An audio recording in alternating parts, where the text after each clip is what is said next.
Bonjour à tous. Avec le RGPD viennent de grandes responsabilités. Si une petite morsure d'araignée a changé la vie de Spider-Man, le RGPD, lui, va changer celle des responsables de traitement et de leurs sous-traitants. Mais qu'est-ce que c'est qu'un responsable de traitement et qu'est-ce que c'est qu'un sous-traitant? Le responsable de traitement, c'est celui qui détermine les finalités et les moyens du traitement de données personnelles. C'est celui qui prend l'initiative du traitement. Et très souvent, il fait appel à des prestataires tiers pour effectuer toute ou partie des opérations de traitement.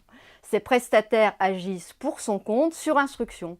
Ce sont des prestataires informatiques, des hébergeurs, des prestataires cloud, des agences de pub, etc. Tous ces acteurs sont des sous-traitants au sens du RGPD.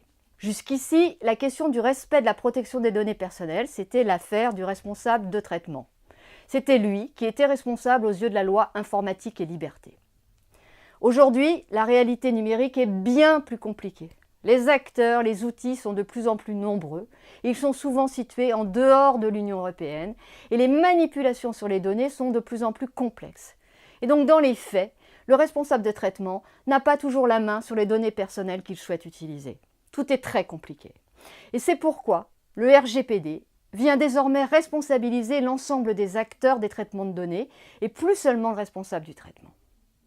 Premier point essentiel à retenir, c'est qu'un sous-traitant, comme un responsable de traitement, est concerné par la réglementation dans deux cas. Dès qu'il est établi dans l'Union européenne que le traitement ait lieu ou non dans l'Union européenne, ou bien dès qu'il met en œuvre des traitements qui visent à fournir des biens ou services à des personnes au sein de l'Union ou à suivre le comportement de ces personnes, même si ce responsable de traitement ou ce sous-traitant n'est pas établi au sein de l'UE.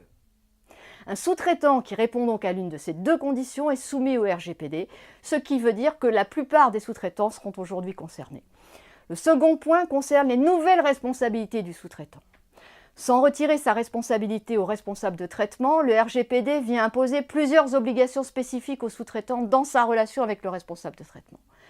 D'abord, il va devoir lui apporter des garanties suffisantes quant à la mise en œuvre de mesures techniques et organisationnelles appropriées, de façon à ce que le traitement réponde aux exigences du règlement et garantisse la protection des droits de la personne concernée.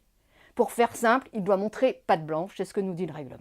Alors concrètement, qu'est-ce que ça veut dire? Eh bien, il est notamment tenu aux obligations de Privacy by Design et by Default.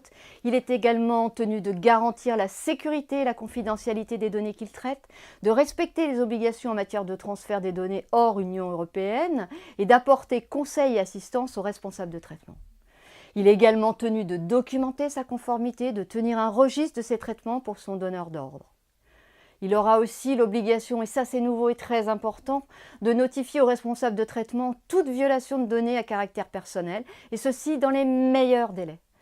Autre obligation encore, il ne pourra pas non plus lui-même sous-traiter tout ou partie des opérations confiées sans avoir obtenu l'autorisation écrite de son client, le prestataire responsable de traitement.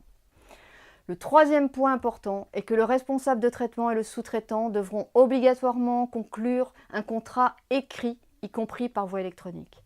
Et ce contrat devra contenir toute une série de clauses qui sont désormais rendues obligatoires par le RGPD.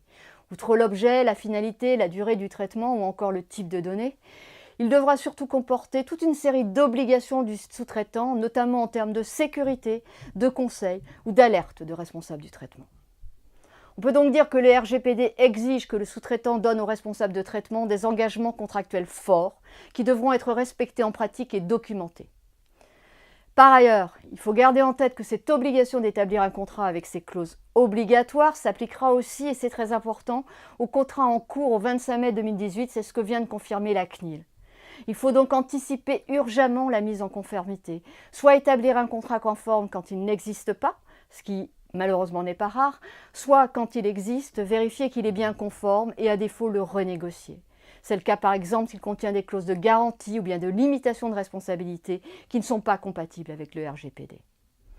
Enfin, et c'est la suite logique de tout ce qui précède, en cas de manquement à ces obligations, le sous-traitant s'exposera à des sanctions et il engagera sa propre responsabilité ou encore sa responsabilité conjointe avec le responsable de traitement. Il est donc aujourd'hui important pour un responsable de traitement, comme d'ailleurs pour un sous-traitant, de recenser ces traitements et d'identifier les prestataires qui y participent, de s'assurer que ceux-ci présentent les garanties exigées par le RGPD et de contractualiser, c'est hyper important avec eux.